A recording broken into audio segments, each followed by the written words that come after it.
السلام عليك يا سيدي يا رسول الله. الصلاة والسلام عليك يا سيدي يا حبيب الله.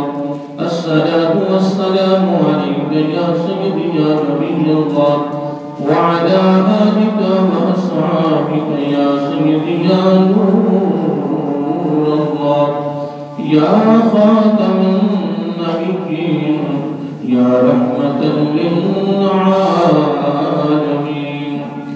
مولاي صل وسلم دائما أبدا على حبيبك خير الخلق كلهم، محمد سيد الكونين والثقلين والفريقين من عرب ومن أجم، هو الحبيب الذي ترجى شفاعته لكل هول من الأحوال مقتحم، ثم الرداء عن أبي بكر وعن عمر وعن علي وعن عثمان ذي الكرم. نہایت ہی واجب الاحترام محترم مکرم معزز سامعین حضرات اور عزیزان قدر، اللہ تعالیٰ کی حمد و ثنا اور حضور نبی کریم صلی اللہ علیہ وآلہ وسلم کی بارگاہ عالیہ مقدسہ میں نذرانہ درود و سلام۔ اللہ تعالیٰ کا ہمارے اوپر بہت بڑا کرم ہے، اس کا بہت بڑا فضل ہے، اس کی مہربانی ہے کہ اس نے ہم سب کو اپنے پیارے محبوب علیہ السلام کی امت اندر پیدا فرمایا، اور خالق کائنات کا ہمارے اوپر بہت بڑا احسان ہے کہ اس نے اپنی توفیق اور اپنے محبوب علیہ السلام کے توسل سے ایمان جیسی عظیم الشان نعمت سے مالا مال فرمایا، اور اللہ تعالیٰ کی بارگاہ میں دعا ہے کہ باری تعالیٰ اپنے محبوب علیہ السلام کے توسل سے ہم سب کو ایمان پہ زندہ رکھا اور ایمان پر ہی موت عطا فرما، اور آخری سانس تک غیروں کی محتاجی سے محفوظ فرما کر اپنے محتاج کرنا، اور شیطان ظالم کے حملے سے ہمارے ایمان کو بچا کر اگلی زندگی کا آغاز ایمان سے فرما۔ دعا کرتے رہا کریں، مانگتے رہا کریں، سستی نہ کریں، اور اپنے دوست احباب کو، رشتہ داروں کو، اہل محلہ والوں کو یاد دہانی کراتے رہا کریں، تاکہ یہ دعا ہماری زندگی کا حصہ بن جائے، ہمارا ایک زندگی کو معمول بن جائے، اور ہم اپنی زندگی میں اس کو اپنے معمولات میں جاری رکھیں۔ کیا پتہ کس وقت بھی دعا قبول ہو جائے، پھر الحمدللہ ثم الحمدللہ، پھر اس میں شک نہیں ہے کہ اگلی زندگی کا آغاز ایمان سے نہیں ہوگا، پھر اللہ تعالیٰ اگلی زندگی جو بڑی طویل زندگی ہے جس کا کوئی کنارہ نہیں ہے، اللہ تعالیٰ اس کا آغاز ایمان سے فرمائے گا۔ یقیناً اس میں شک نہیں ہے کہ جو ایمان کے ساتھ جاتا ہے، کلمہ پڑھتا ہوا دنیا فانی سے کوچ کرتا ہے، میرا آقا صلی اللہ علیہ وسلم نے گارنٹی اور ضمانت دی دی ہے کہ وہ ہمیشہ ہمیشہ کے لیے جنتی ہے۔ اللہ تعالی ہم سب کو اس دعا کو اپنی زندگی کا حصہ بنانے کی توفیق عطا فرمائے۔ حضرت محترم، میں تقویٰ کی گفتگو سے ہٹ کر اب میں نے ایک بڑی خوبصورت گفتگو شروع کی ہوئی ہے جس کا ہماری زندگی کے ساتھ بڑا بلکہ اگر دیکھا جائے تو سارے دین کا نچوڑ، سارے دین کا ارک، سارے دین کا لب لباب یہی ہے اور یہ عمل ہے۔ اور اگر دیکھا جائے تو قرآن و سنت کا جو حسن ہے وہ بھی یہی موضوع ہے۔ جب بندے کی زندگی میں یہ عمل آتا ہے تو پھر بندے کی زندگی بڑی خوبصورت ہو جاتی ہے، بندے کی زندگی کو حسن ملتا ہے، خوبصورتی ملتی ہے۔ پھر یہ عمل اللہ تعالیٰ کی بارگاہ میں تمام اعمال سے اعلیٰ، عظیم اور کمال ہے۔ اور یقیناً اس میں شک نہیں ہے کہ اس عمل پر میرا آقا علیہ السلام نے اپنی ساری زندگی میں اپنے غلاموں کے سامنے اس پر بڑا درس دیا ہے، بڑا سبق دیا ہے۔ اور ام المؤمنین حضرت عائشہ الصدیقہ رضی اللہ تعالی عنہا خود فرماتی ہیں کہ میرا آقا علیہ السلام نے جس کو بھی اپنے قریب کیا ہے، گرویدہ کیا ہے، اپنا طالب کیا ہے، محب کیا ہے، عاشق کیا ہے، آقا علیہ السلام نے اس عمل کے ذریعے کیا ہے، نہ کہ تلوار کے بل بوتے پہ، نہ کہ طاقت کے بل بوتے پہ، نہ کہ جہاد کے بل بوتے پہ، نہیں، ام المؤمنین رضی اللہ تعالیٰ عنہا نے خوبصورت ارشاد فرمایا ہے کہ اس عمل کے ذریعے میرا آقا علیہ السلام نے لوگوں کو قریب کیا ہے۔ تو یہ عمل ہماری زندگی میں بھی یہ آنا چاہیے۔ ہم اپنے مزاجوں کو، کیونکہ جو مزاج ہوتا ہے وہ کہتے ہیں فلانے کا جو مزاج ہے بہت عجیب سا مزاج ہے، مزاج کا بدلنا بہت مشکل ہوتا ہے، لیکن اگر بندہ نیت کر لے، ارادہ کر لے کہ اپنے مزاج کو بدلنا ہے، وہ بدل سکتا ہے۔ کوئی ایسا معاملہ زندگی میں آ جائے جس میں غصہ بھی آئے گا، اس میں لڑنے کو دل کرے گا، اونچی بولنے کو دل کرے گا، جب وہاں اس عمل کو وہ اپنے عمل میں لائے گا اور اس عمل کو سامنے رکھ کر وہ اس موقع پر جب وہ گزرے گا، اس کا غصہ بھی ختم ہو جائے گا، اس کا اونچی بولنا بھی ختم ہو جائے گا، اس کے اندر ایک تحمل پیدا ہو جائے گا۔ کیا بولیے؟ تحمل پیدا ہو جائے گا، اس کے اندر ایک محبت پیدا ہو جائے گی، ایک خدمت کا جذبہ پیدا ہو جائے گا، اچھے برتاؤ کا جذبہ پیدا ہو جائے گا، اور یہی عمل اللہ تعالیٰ کو پسند ہے۔ اگر حقیقت ہمارے بس کی بات ہونا تو ہم کسی کو جنت میں داخل نہ ہونے کا۔ اتنے لوگوں کے دل سخت ہیں، پتھروں سے بھی سخت ہیں، پتھر تو پھر بھی اللہ تعالیٰ کے خوف سے آنسو بہاتے ہیں، چشمے جاری ہو جاتی ہیں، گر جاتی ہیں، ٹکڑے ہو جاتے ہیں، لیکن بندے کا دل پتھروں سے بھی زیادہ سخت ہو جاتا ہے۔ بس اوقات رشتہ داری معاملات میں وہ ایسا معاملہ ہو جائے کہ عورتیں اپنے دوپٹے اتار کر پاؤں پہ پھینک رہی ہیں، پھر بندہ نہیں مان رہا۔ بڑے بڑے سخت مزاج ہوتے ہیں، اللہ تعالیٰ معاف کرے، ظلم و ستم پہ جب آدمی تل جاتا ہے، قتل و غارت میں تل جاتا ہے، اللہ معاف کرے، بڑے بڑے عجیب لوگ ہیں کائنات میں جو کفر کی بجائے ایمان کی حالت میں، یعنی کلمے کی صورت میں وہ اپنے آپ کو خدا بنا کر بیٹھے ہوئے، فرعون بن کر بیٹھے ہیں۔ لیکن بڑے بڑے فرعونوں کو اگر کسی نے زیر کیا ہے تو اس کے لیے اللہ تعالیٰ نے موت کو پیدا کیا ہے۔ موت کے سامنے کوئی ٹک نہیں سکا، کوئی پر نہیں مار سکا، کوئی تکبر نہیں کر سکا، کوئی غرور نہیں کر سکا، اپنی گردن کو بلند نہیں کر سکا۔ موت ایک ایسی رب نے چیز پیدا کی، ایسی مخلوق پیدا کی ہے کہ جب موت آتی ہے تو پھر بڑے بڑے فرعون جو ہے نا وہ بھی اپنی گردنیں جھکا دیتا ہے۔ حضرت سلیمان علیہ السلام ہواؤں کو حکم کرتے، ہوائیں ان کے حکم پر چلتی تھیں۔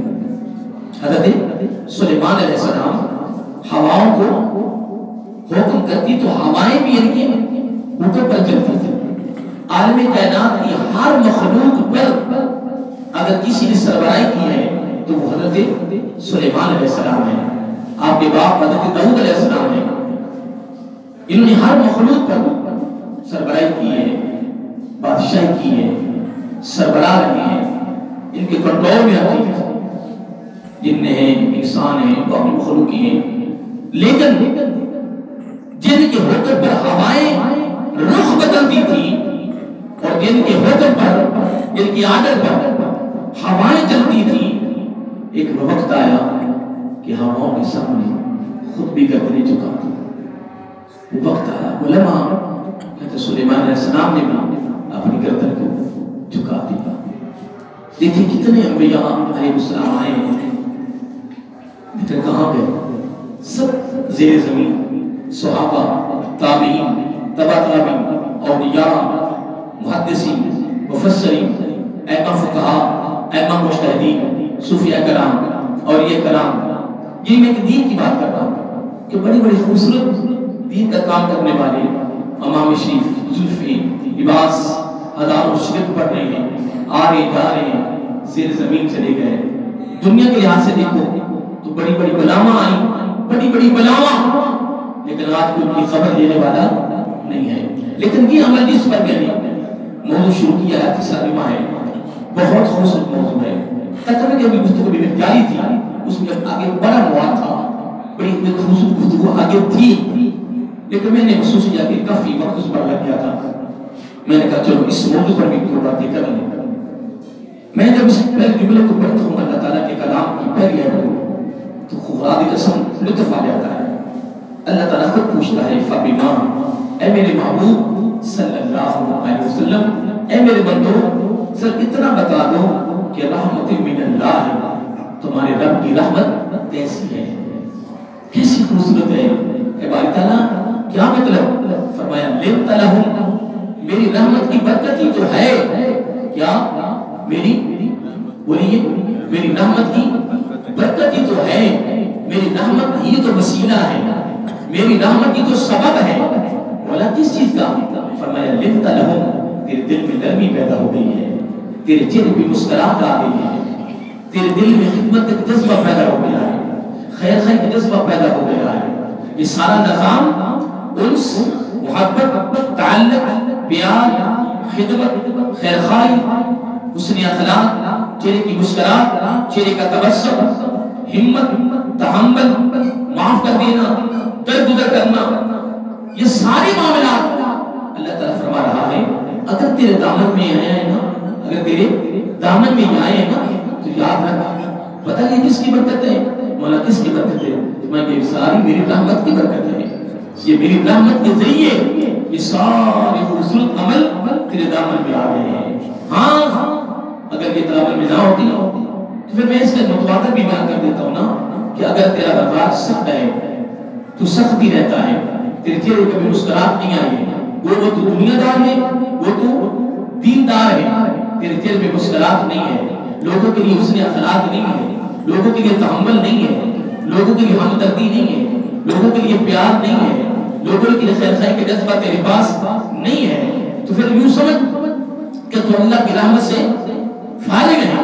نہیں محترم، تنہائیوں میں، خلوتوں میں اللہ تعالیٰ کی بارگاہ میں دعا کیا کرتے بارک تعالیٰ میرے اوپر بھی کرم فرما اور میرے دل میں ایسی نرمی پیدا فرما دے، اس نرمی کی برکت سے میرے چہرے پہ مسکراہٹ آ جائے۔ اب میں اس آیت کریمہ پہ گفتگو کافی کی ہے پچھلے جملوں میں، لیکن آگے لفظ پیارے ہیں، یہ تو بیان ہو گیا۔ میں وَلَوْ كُنْتَ فَظًّا غَلِيظَ الْقَلْبِ، اگر تو تنگ مزاج ہوتا، سخت مزاج ہوتا اور غلیظ القلب اور تیرا دل سخت ہوتا، تیرا دل مخاطب اللہ تعالیٰ آقا علیہ السلام سے ہے، لیکن قیامت تک آنے والے ہر بندے سے یہ درس دیا جا رہا ہے، ہر بندے کو یہ درس و سبق دیا جا رہا ہے اور فکر دیا جا رہا ہے۔ قرآن ہے نا، اللہ تعالیٰ کا کلام ہے نا، اللہ تعالیٰ فرماتا ہے کہ اگر نرمی ہے، حسن اخلاق ہے، ہمدردی اور پیار ہے تو یہ میری رحمت کی برکت ہے۔ اور اگر آگے فرمایا وَلَوْ كُنْتَ فَظًّا غَلِيظَ الْقَلْبِ، اگر تو سخت مزاج ہوتا، سخت مزاج ہی رہتا اور غلیظ القلب تیرا دل سخت رہتا، تیرے دل میں نرمی نہ آتی تو پھر یاد رکھو لَنْفَضُّوا، پھر منتشر ہو جائیں گے من حولک، جو تیرے گرد و نواح بیٹھنے والے ہیں نا، دوست احباب ہیں، رشتہ دار ہیں، اہل محلہ ہے نا، اگر تو ایسے رہا تو پھر کیا ہوگا؟ پھر تیرے قریب میں نہیں کہہ رہا، اللہ تعالیٰ فرما رہا لن فدو من حولک، پھر وہ پھیل جائیں گے، بکھر جائیں گے، منتشر ہو جائیں گے، بھاگ جائیں گے، وہ تیرے قریب نہیں آئیں گے، لوگوں کو بھی بتائیں گے اس کے قریب نہ جانا۔ بہت سخت دل کا ہے، بہت سخت دل کا ہے، بڑا سخت مزاج ہے، وہ تو لوگوں کو بتائیں گے۔ اے باری تعالیٰ پھر ہمارے حکم کیا ہے؟ اللہ تعالیٰ فرماتا بس میں ایک ہی بات چاہتا ہوں کہ اس طرح ہو جاؤ، اس طرح ہو جاؤ کہ میری مخلوق تیرے قریب آئے، میری مخلوق تیرے قریب آئے، میری مخلوق سے پیار کرو، میری مخلوق سے محبت کرو، میری مخلوق کے ساتھ ہمدردی کا ایک جذبہ ان کے ساتھ رکھو۔ اللہ تعالیٰ کی بات آگے بڑھی، آگے جو ہے گفتگو مجھے میں رکھی ہوئی ہے، میں اب حدیث پاک کا رخ کرنا چاہتا ہوں، ساتھ ساتھ آقا علیہ السلام کے فرمان بھی ساتھ چلتے رہے۔ دیکھیں میں نے ایت کریمہ کا آدھا حصہ اس پر میں نے تھوڑا سا مفہوم پیش کیا ہے اور میں کرتا رہا ہوں، اور آپ اس گفتگو کو اپنی نشین کر لیں اور اپنے دامن میں رکھ لیں۔ اب حدیث پاک کے لفظ کتنے خوبصورت ہے۔ حضرت عبداللہ بن عمر بن عاص رضی اللہ تعالیٰ عنہ، یہ خود راوی ہیں، خود اس کے راوی ہیں، وہ فرماتے ہیں کہ آقا علیہ السلام نے پوری زندگی، کیا پوری زندگی دو جملے فرمائے ہیں۔ حضرت عبداللہ بن عمر بن عاص رضی اللہ تعالیٰ دو جملے فرمائے ہیں اور یہ آپ نے اور میں نے اپنے دامن میں رکھنے ہیں۔ آپ فرماتے ہیں کہ آقا علیہ السلام نے اپنی پوری ساری زندگی میں نہ کسی کے ساتھ زیادتی کی ہے، نہ کسی کے ساتھ سخت کلام کیا ہے۔ یہ دو جملے حضرت عبداللہ بن عمر بن عاص رضی اللہ تعالیٰ عنہ نے آقا علیہ السلام کی تعریف، آقا علیہ السلام کی عظمت، آقا علیہ السلام کے عمل اور آپ کی سیرت، آپ کی صورت کی اس مناسبت سے بات کی ہے کہ آقا علیہ السلام نے اپنی پوری زندگی میں نہ تو کسی کے ساتھ زیادتی کی ہے اور نہ سخت، آپ نے بولے ہیں نہ زیادتی کی اور نہ سخت کلام کیا ہے کسی کے ساتھ۔ سخت کلامی آپ کی کسی کے ساتھ ہوئی نہیں ہے، سخت کلامی کسی کے ساتھ نہیں ہوئی اور نہ ہی آپ نے کسی کے ساتھ زیادتی کی ہے۔ اب یہ دو عمل کتنے؟ یہ دو عمل جب آقا علیہ السلام کی پوری سیرت میں سے ہمیں میسر ہو، ہمیں مل جائیں تو پھر ہماری کامیابی کا راہ بھی تو نہیں ہے نا۔ ادھر قرآن مجید ہے فَبِمَا رَحْمَةٍ مِّنَ اللَّهِ لِنتَ لَهُمْ، ادھر یہ لفظ ہے، ادھر قرآن میں اللہ تعالیٰ کی طرف سے کمی مل رہی ہے اور ادھر آقا علیہ السلام کے عمل سے بھی ہمیں یہ مل رہا ہے کہ زیادتی بھی نہیں کی اور سخت کلام بھی نہیں کیا ہے۔ ہم کون ہوتے ہیں کہ ہم نبی پاک کی زندگی سے ہٹ کے اپنی زندگی کو گزاریں؟ اصل کامیابی ہے، کوئی کامیابی نہیں۔ اگر تو چاہتا ہے کہ میری زندگی کو وسعت مل جائے، اگر تو چاہتا ہے کہ میری پوری زندگی ایک خوبصورت ہو جائے اور میری زندگی کے اندر خوبصورت یعنی چیزیں آ جائیں، تو پھر ایک ہی اس کا سبب ہے، اس کا ایک ہی ذریعہ ہے، کیا کہ تیرے چہرے پہ مسکراہٹ، دل تیرا نرم، ہمدردی، پیار۔ اب یہاں میں حدیث کوٹ کرنے لگا ہوں، ہاں یہ میں اس کا اگلا حصہ بیان کر لوں پھر میں حدیث کوٹ کرتا ہوں۔ حضرت عبداللہ بن عمر بن عاص رضی اللہ تعالیٰ عنہ صحابی ہے، میں نے یہ بات آپ کو سنا دی ہے اور آپ نے سن لی ہے، یہ خود راوی ہیں کہ میں نے اپنے آقا علیہ السلام کو ان کی ساری زندگی میں دو کام کرتے نہیں دیکھا۔ یہ آپ کو یاد ہو گئے، مجھے بھی یاد ہو گئے کہ پوری زندگی زیادتی بھی نہیں کی اور سخت کلام بھی نہیں کی ہے۔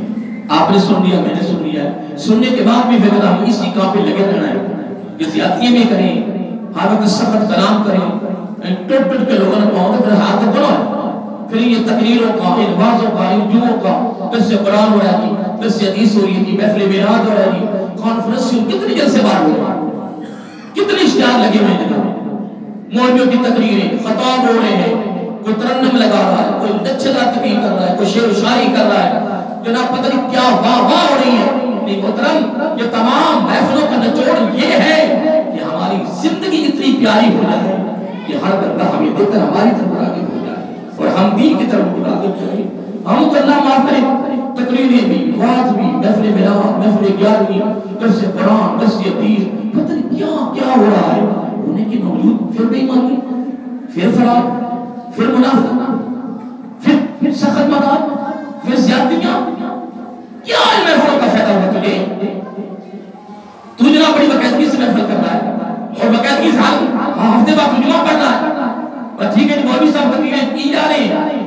سنی جا رہے ہیں جمعہ پڑھ کے جناب باقی چلے کسی کے ساتھ ابھی کوئی لگے نہیں آئی نہیں بیدان جناب تو پتہ لگ گیا کہ کیا بات ہے بہت اچھا کیا آپ نے کیونکہ ابھی جمعہ پڑھ کے آ رہے ہو نا ابھی تقریر سن کے آ رہے ہو نا اللہ کی بات کا مسیحہ کر کے آیا نا ہمارا ایک ساتھی تھا اس نے مجھے واقعہ سنایا کہ وہ پولیس محکمے میں تھا تو اس نے کہا جناب کہ میں میرا ایک ساتھی تھا اس کی والدہ بیمار تھی اس کی والدہ بس سن رہے ہو نا اس کی والدہ بیمار ہے اس نے مجھے کہا کہ مجھے 2-3 چھٹیوں کی ضرورت ہے اگر مل جائے چھٹیوں کی مل جائے اور اس جو اس کے ہاں اس نے بات کی اس کا اس بندے کے ساتھ تعلق زیادہ تھا جس نے چھٹیاں دینی تھی اور اس نے اس کو بتایا کہ میں خود گواہ ہوں اس کی والدہ کافی بیمار ہے اور وہ کہاں سے آیا ہے داتا صاحب آج اس نے کہا کہ میں داتا صاحب مکمل رات گزار کے آیا ہوں ساری رات میں نے داتا صاحب کی عبادت کی ہے اللہ اللہ کی ہے اور فجر کی نماز بعد نماز پڑھ کے آیا ہوں سن لیا رات نہ گزاری داتا صاحب سبحان اللہ فجر کی نماز بعد نماز پڑھ کے آیا ہے تو یہ کہہ رہا ہے کہ 3 چھٹیاں چاہیے کہہ رہے کہ دیکھیں نہیں میں 3 چھٹیاں دے دیتا ہوں کیونکہ میں رات گزار گیا ہوں داتا صاحب فجر کی نماز پڑھ کے آیا ہوں اس لیے ایک چھٹی کا 1000 لگتا ہے اور قربان جاوا تیرے داتا صاحب رات گزاری ہوں کہیں ڈوب کر مر کے مکان نہ تھا تیرے لیے تو نے داتا صاحب کو بدنام کر دیا بدبخت کہ تو داتا صاحب رات گزار کے آیا کیا گزار کے آیا نہیں تو نے رات مانگا گزارا جا اللہ نہ کرتا رہا دھوکہ کرتا رہا داتا صاحب کے ساتھ رام کے ساتھ ادھر تو رات داتا صاحب گزارے فجر کی نماز بعد نماز پڑھ جا کے شوبازی کرے اور ادھر کے لیے ایک چھٹی کا 1000 کے لگتا ہے وہ حرام کا کام کرتا اور تجھے خبر ہوتی کہ حدیث پاک میں لفظ ہے اگر ایک لقمہ اگر حرام کا پیٹ میں چلا گیا 40 روز تک اس کی عبادت کرو میں نے نہیں کہا میں نے نہیں کہا آقا کے ساتھ اسلام نے فرمایا پھر آقا کا فرمان تو 1000 کے اس لیے مانگا ہے نا کہ وہ رات داتا سے گزار گیا ہے بڑی عبادت کر کے ہے اللہ سارا سال لٹتا رہا اور جناب صاحب ہمارا حج کیا عمرہ کیا سارے گناہ معاف ہو گئے میں نے کہا اس طرح گناہ معاف نہیں ہوتے حرام پر نہ حج ہوتا ہے نہ عمرہ ہوتا ہے پہلی بات تو یہ دیکھیں گے اس کی بنیادی بنیاد دیکھیں نا بنیادی چیز کو دیکھیں کہ حج عمرہ حلال ہوتے کیوں نہ نہیں حرام کیوں نہ تو مغالطے میں نہ جا تو بالکل مغالطے میں نہ جا یا مغالطہ تیرے لیے لیکن خدا کی قسم جو قرآن و سنت نے بیان کیا ہے وہ سچ ہے وہ حق ہے اسی طرح ہی ہونا اور ہو کر رہنا اس طرح ہو کر رہنا آقا علیہ السلام کے بارے میں کیا بیان ادھر جب دفتروں کے اندر نماز کا ٹائم آتا ہے سارے نکل کے پوری مسجد بھر جاتی ہیں اماموں کے ساتھ اور جب اپنے دفتر میں جاتے ہیں تو رشوت شروع بے ایمانی شروع کیا فائدہ نماز پڑھنے اگر مجھے اگر کوئی یہ کہے سب کھڑا بندہ نمازیں بھی پڑھتا ہے ذرا روزے بھی رکھتا ہے قرآن کی تلاوت بھی کرتا ہے پر سود کھا رہا ہے رشوت کھا رہا ہے یہ کیا معاملہ ہے میں نے کہا مجھے تیری بات سے غلط نہیں ہے مجھے قرآن سے بات ہے مجھے تیری بات کی غلطی نہیں ہے میں تو قرآن کی غلطی لیتا ہوں جب میرے رب نے فرما دیا ہے ان الصلاۃ جب ان تحقیقی لفظ ہے قسمیہ لفظ ہے ان الصلاۃ تنہا عن الفحشاء والمنکر جب میرے رب نے یہ گارنٹی دے دی بے شک نماز ہر قسم کی برائی اور ہر قسم کی فوجدار اور ہر بری عمل سے محفوظ کرتی ہے خدا کی قسم اگر اس نے نماز پڑھی ہوتی وہ کبھی گناہ کے قریب نہ جاتا کیوں یہ گارنٹی میرے رب کی یہ ضمانت میرے رب کی ہے میری بیدری نہ نبی پاک کی سب کی گارنٹی ہے رب کی گارنٹی محترم دفتر کئی ایسے میں سرکار صحابی مجھے دس دینے کے موقع ملے ہیں لیکن جب سب اپنی جگہ پہ ان جگہ پہ بھی لگا نا وہ آنگی والی جگہ تھی دس قرآن بھی سنا جا رہا ہے قرآن بھی سنا جا رہا ہے حدیث بھی سنی جا رہی ہے سیرت بھی سنی جا رہی ہے محفل بھی ہو رہی ہے اس نے کہا جناب وہ کمال بندہ ہے کبھی سے رشوت نہیں دی میں کہا 5 کروڑ کی کوٹھی پتہ نہیں کہاں سے آ گئی 5 گاڑیاں کھڑی ہے کہاں سے آ گئی محترم اللہ کے بندے میں کئی مرتبہ یہ جملہ کہا ہے 22ویں گریڈ کا افسر اگر اصل تنخواہ پہ چلے وہ کروڑوں کی کوٹھی نہیں بنا سکتا، وہ کروڑوں کی گاڑیاں نہیں خرید کر سکتا۔ مجھے سامنے کر میں سامنے بتائیں مجھے کہاں سے آئیں گے؟ صحیح چلنے والا کبھی نہیں ہو سکتا۔ میری بڑے ساتھ ہیں ٹھیکیدار کے ساری زندگی ٹھیکیداری کرتے گزر گئی، ایمانداری پہ چلے مکان نہیں بنا سکتا، اور ایک ٹھیکیدار ایک سال کام کرتا جناب کی کوٹھیاں بن جاتی ہیں۔ لیکن نہیں محترم یاد رکھنا میرے حضور غوث اعظم رحمت اللہ تعالیٰ نے کمال کر دیا ہے، کمال کر دیا ہے۔ کمال کیا کر دیا کہ لوگوں کی عمریں بسر ہو گئی مکانوں کے بنانے میں، خود نہ بسے کوئی بسا، خود نہ بسے بسا کوئی اور حساب دے گا تو۔ اور قرآن کیا کہہ رہا ہے فَبِمَا رَحْمَةٍ مِّنَ اللَّهِ لِنْتَ لَهُمْ، یہ نرمی سے مراد کیا ہے؟ میں تو اس کے قابل نہیں ہوں اس کی تشریح کر سکوں، میرے پاس علم نہیں ہے۔ لنت کس کو کہا ہے؟ لنت 3 حرف ہے۔ لنت کیا ہے؟ نرمی۔ لنت کیا ہے؟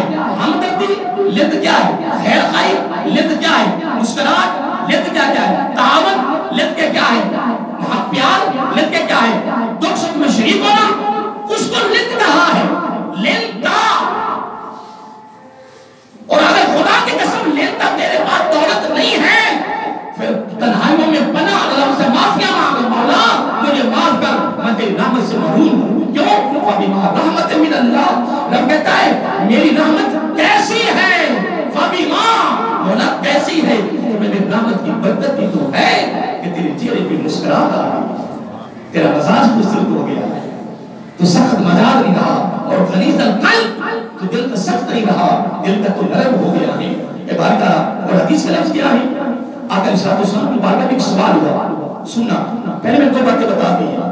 عبداللہ بن عمرو بن عاص رضی اللہ حوالے سے میں نے ایک پیغام کو دے دیا ہے، انہوں نے یہ گواہی دے دی ہے، ان کی روایت بیان کی ہے کہ میں نے آقا علیہ السلام کو پوری زندگی کسی کے ساتھ کیا زیادتی کرتے اور سخت کلام کرتے نہیں دیکھا ہے۔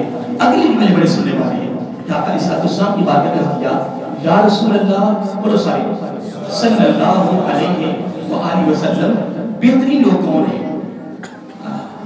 کیا بہترین لوگ کون ہیں؟ بہترین سوال پہ غور کریں پھر جواب بھی سنیں۔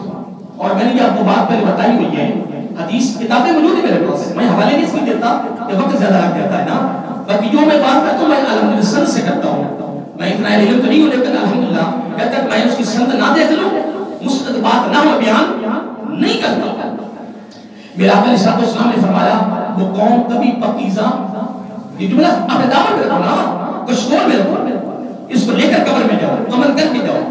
آقا علیہ السلام نے یہ فرما دیا وہ قوم کبھی پاکیزہ نہیں ہو سکتی، کتنی عبادت کر لے، عبادت کتنی کر لے، وہ پاکیزہ نہیں ہو سکتی جس قوم میں غریب کو، لاچار کو بغیر مشقت بغیر تکلیف کے حق نہ ملے۔ یہ حدیث کون سنائے؟ یہ حدیث کس طرح لوگوں کے سامنے جائے؟ یہ حدیث کا پیغام لوگوں تک کیسے پہنچے؟ اس کا واہ واہ جائے، واہ واہ واہ واہ، نعرے لگ رہے ہیں، واہ واہ ہو رہی ہے، مولوی صاحب استقبال ہو رہا ہے، نعت خان استقبال ہو رہا ہے، اشتہار لگ رہے ہیں، روپیے سننے نے کمال ہوگی۔ اللہ کے بندو اصل چیز ہے وَعَامِلُ الصَّالِحَاتِ وَعَامِلُ الصَّالِحَاتِ وَعَامِلُ الصَّالِحَاتِ۔ اپنی زندگی کے بغیر رب کی بارگاہ میں ہماری زندگی کی کوئی وقت نہیں ہے۔ سنیے آقا علیہ السلام کی بارگاہ کیا کہ بہترین لوگ کون ہیں؟ پھر آقا علیہ السلام نے کیا فرمایا؟ فرمایا اِنَّا مِنْ خَيَارِكُمْ أَحْسَنَكُمْ أَخْلَاقًا۔ بہترین لوگ وہ ہیں جو حسن اخلاق میں آگے ہیں، حسن اخلاق میں بولیے آگے ہیں۔ اب اگلا جملہ سنیے، ام المومنین عائشہ صدیقہ رضی اللہ تعالیٰ عنہا فرماتی ہیں کہ آقا علیہ السلام نے فرمایا کہ قیامت کے دن کیا؟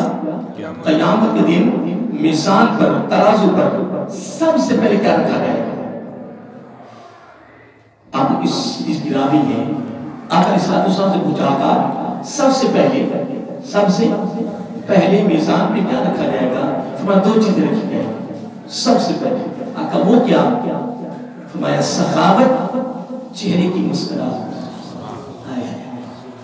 فبما یہ رب نے کیوں فرمایا فبما؟ اصل میں یہ جملہ بڑا پیارا ہے. میں تو بار بار کو فبما بتاؤ نا کیسی ہے مولا کیا؟ فرمایا رحمت من اللہ، تیرے اللہ کی رحمت کیسی ہے مولا کیسی ہے؟ فرمایا لنت لہم، ہمدردی پیار خیر خواہی چہرے کی مسکراہٹ سارا کچھ پتہ کس کے سبب ملا ہے مولا؟ کس کے سبب؟ میری رحمت کی برکت ہی تو ہے. اور اگر نہیں تو وَلَوْ كُنْتَ فَظًّا غَلِيظَ الْقَلْبِ، اور اگر خدا کی قسم تو سخت مزاج کا سخت ہوتا، دل تیرا غلیظ القلب ہوتا، تو پتہ کیا ہوتا؟ لَنْفَضُّ مِنْ حَوْلِكَ، جو تیرے قریب والے وہ بھی دور چلے جائیں گے. لَنْفَضُّ چلے جائیں گے، دور بھاگ جائیں گے. آئیے میں ٹائم ہو چکا ہے، ایک جملہ یہ رہتا کہ رضیہ کے آقا ترازو کیا رکھا جائے گا سب سے پہلے؟ تو آقا علیہ السلام نے فرمایا سب سے پہلے ترازو پر سخاوت اور حسن اخلاق رکھا جائے گا. آقا علیہ السلام نے فرمایا اگر میزان پر سب سے کوئی وزنی عمل ہے، یہ میرا آخری ملنا ہے آج کی تقریر کا. اصل میں یہ حدیث میں عربی میں لے کے آیا ہوں لیکن میں اس عربی نہیں پڑھا کیونکہ ٹائم ہو چکا ہے. آقا علیہ السلام نے فرمایا سب سے وزنی عمل جو ہے نا تیرے ترازو پر میزان پر تیرے لیے وہ پتہ کون سا آتا کون سا ہے؟ فرمایا چہرے کی مسکراہٹ، دل کی نرمی، جس کو کہتے ہیں حسن اخلاق. اور میاں نیسا نقشبندی رحمۃ اللہ کا قول بڑا پیارا ہے. آپ فرماتے ہیں کہ تمام جتنے اعمال ہیں وہ اخلاق کی کمی پوری نہیں کر سکتے، لیکن ایک حسن اخلاق ایک عمل ہے جو سارے اعمال کی کمی پوری کر سکتا ہے. بہرحال یہ گفتگو کی جاری ہے، بہت خوبصورت ہے، اس میں بہت بڑی خوبصورت باتیں ہیں. بس اس بات سنیں، میں سناتا ہوں، پھر میں بھی اور آپ یہ عمل کریں گے اور اپنے عید الروا کا ماحول، اپنی فضا، اپنے علاقے کا ماحول خوبصورت بنائیں. اور ہم ایسے کرتے کرتے مر کے قبر میں جائیں، پھر جہاں بھی کوئی بیٹھے ایک ہی جملہ ہو، گلی میں ہے، بازار میں ہے، چوک میں ہے، رشتہ دار ہے، وہ ایک ہی بنا یار بندہ تھا وہ بڑا پر جب بھی ملا ہے مسکرا کے ملا ہے. یا بندہ دل کا بڑا نرم تھا، پیسہ